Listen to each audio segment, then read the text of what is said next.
Hi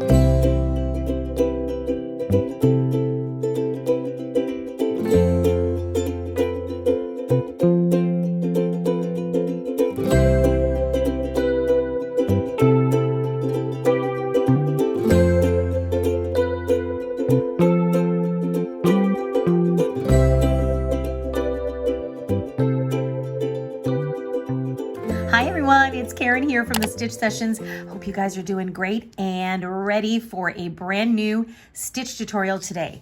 So today I'm going to show you how to crochet the beautiful wheat stitch, and it creates this beautiful cushy fabric. Looks so cozy, and I think you're really going to like it.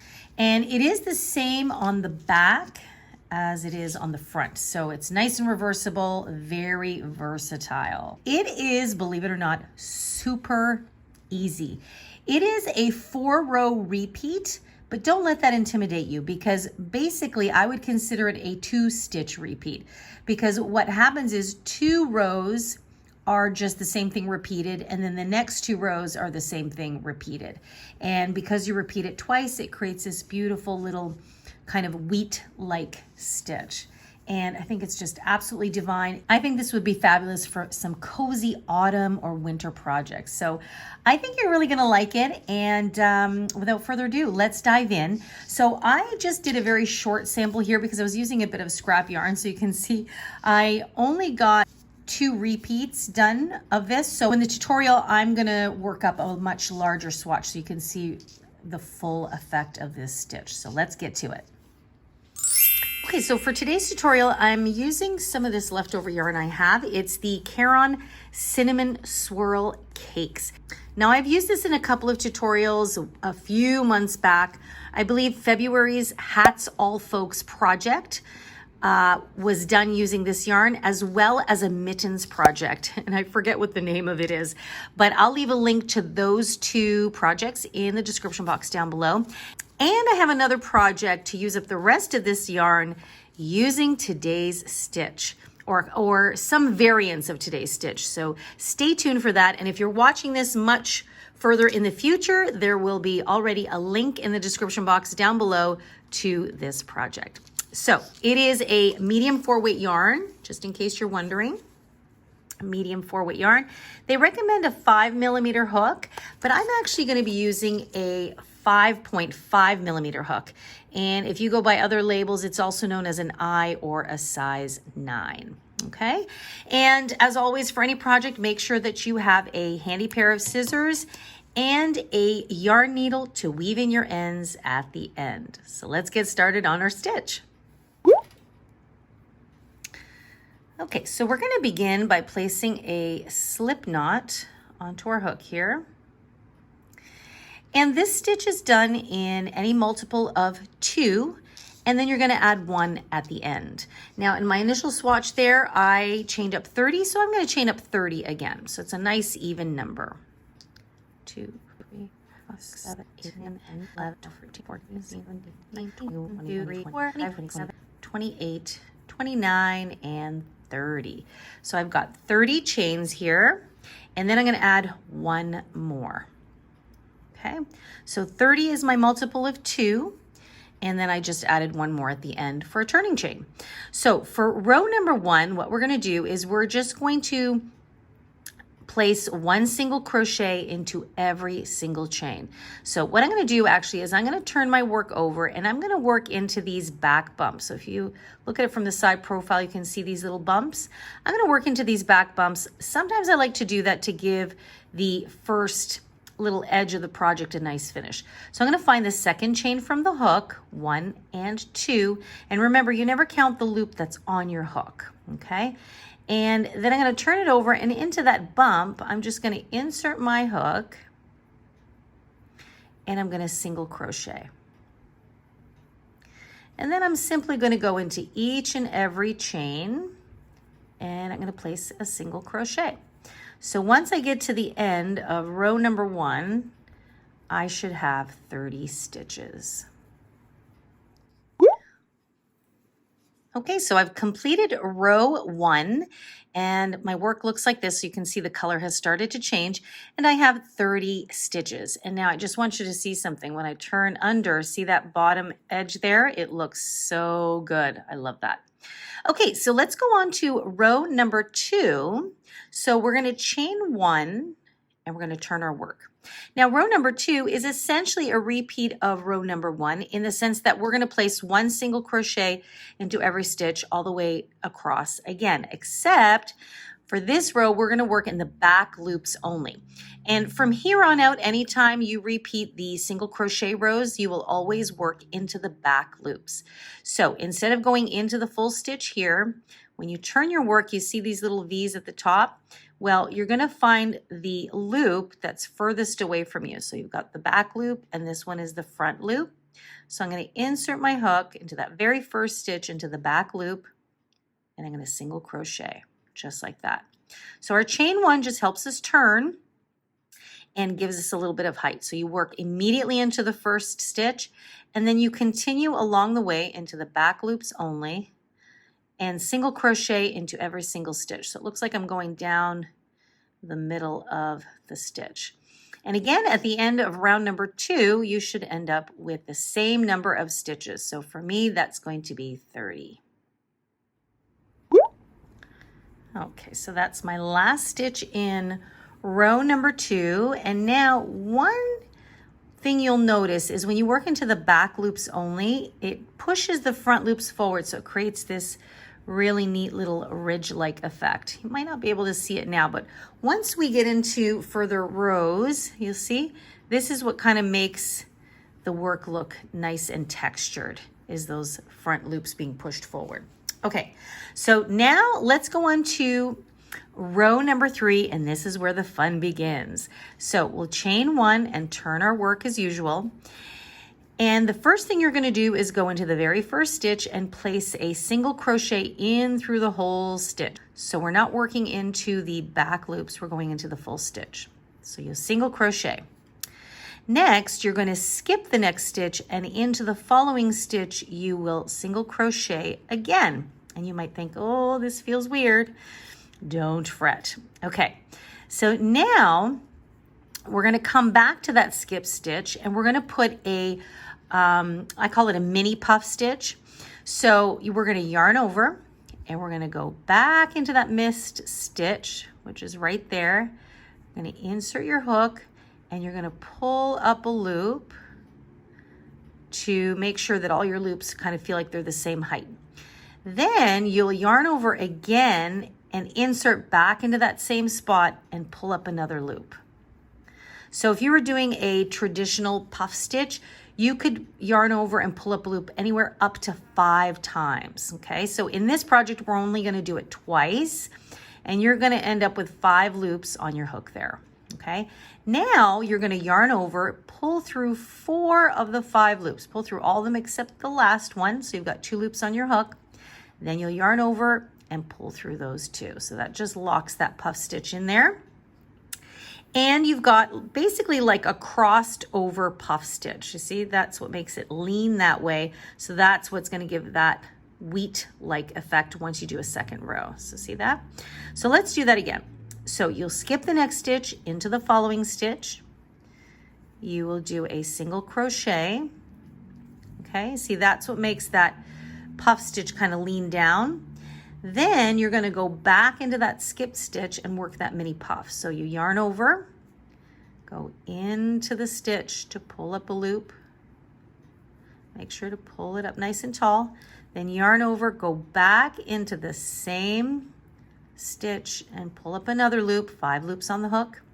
Then you'll yarn over, pull through all your loops except the last one. So you've got 2 loops left. Then yarn over and pull through both. And there is the next crossed puff stitch. So let's do that one more time. So I'm going to skip the next stitch into the following, single crochet, and then you come back and work the skipped stitch. So you'll yarn over, insert your hook, pull up a loop, yarn over, go back into the same stitch, and then we yarn over, pull through 4 of the 5, and then pull through 2 to lock it in. So now that we've done 3, you can see how it leans a little bit towards the left. So for row 3, you're going to keep repeating that all the way to the end. And when you finish your last puff, you're going to have 1 stitch left. And I'm going to meet up with you at the end of row number 3 to take you through that and then take you on to row number 4.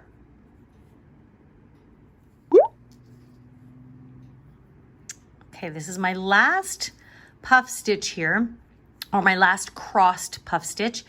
And so I have 1 stitch left. Into your last stitch, you will always just simply place a single crochet. So you start with a single crochet and you end with a single crochet. Isn't that pretty?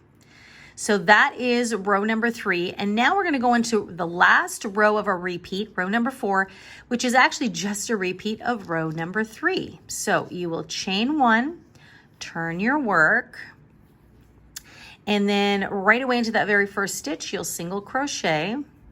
And just like we did in the last stitch, so you're going to turn your work a little bit here so you can see the tops of the stitches. Might be tricky to see on camera. So I'm going to skip, so just work this stitch. I'm going to skip this stitch. Into the next stitch is where I'm going to single crochet. And then I'm going to come back to this skipped stitch and do that mini puff stitch. So I think at this point, you would have done enough mini puff stitches to get really good at it. So there's 2 left and there's 1 more. So the puff stitch can look really intimidating, but it's really quite easy once you get the hang of just yarning over all the time. So let's do that one more time. I'm going to skip that next stitch into the following stitch. I'm going to single crochet, and then I'm going to come back to that skip stitch right there and do a puff stitch.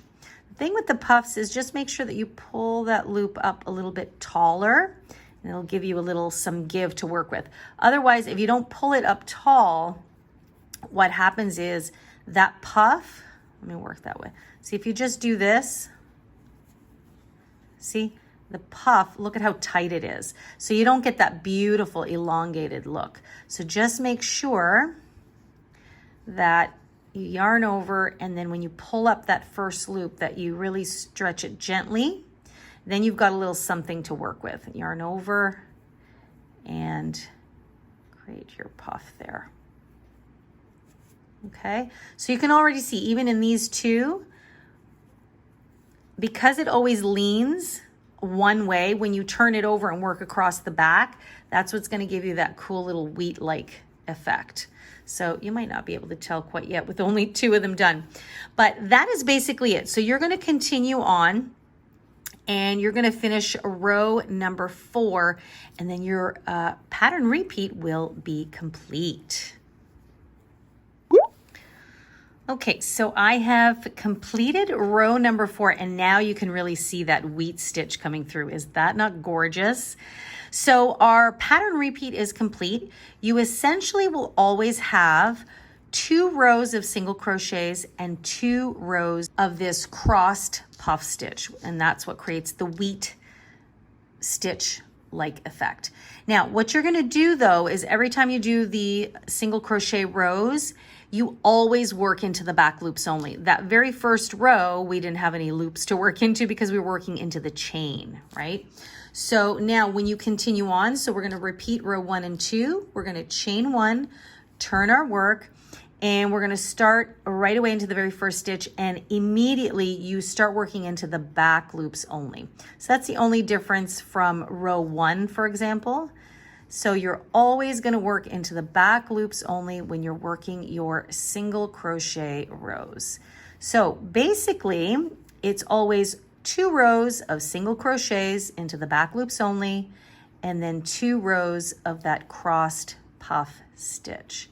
So I'm just going to do a few more here because I want you to see the full effect of the back loops only kind of flanking the side of the wheat stitch. So look at how pretty that looks. And you can see the colors changing there. But so by flanking each side, so if you're looking at it this way, you could be looking at it this way, you always kind of create a little separation of single crochet. So just like in this little sample here. So that really helps to define the actual wheat rows, we'll call them. Isn't that pretty? Okay, so here's what I'm gonna do. So I'm now gonna set you loose because this is essentially the repeat. But what I'm gonna do is I'm gonna repeat this section several more times. So like I said, in this one, I only did it twice, which is pretty, but I'm gonna do it at least 4, maybe 6 times to create a larger swatch so you can really get the full effect of this stitch.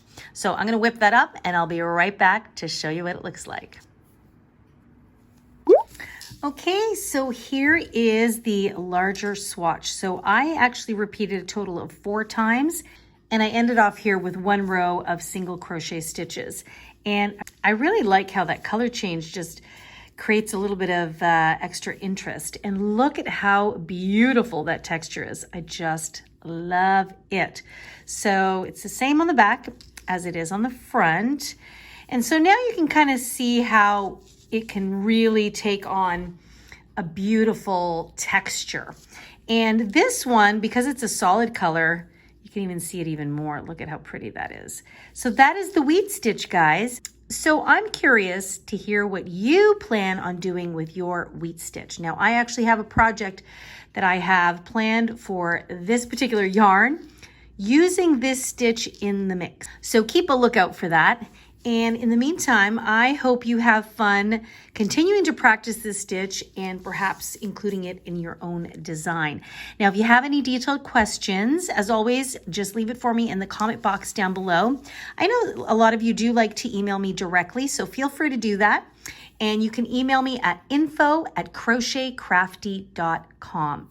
And make sure, if you email me, to attach a photo of your work to the email so that I can have a closer look at what's going on and I can better help you with the situation at hand.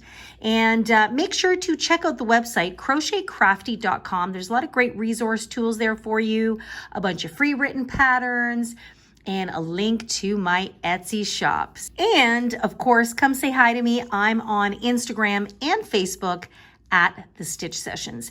All right, guys, I hope you have a wonderful day. I really hope you have a good time working on this stitch. Happy crocheting. Take really good care of yourselves, and I will see you in next week's session. Bye-bye.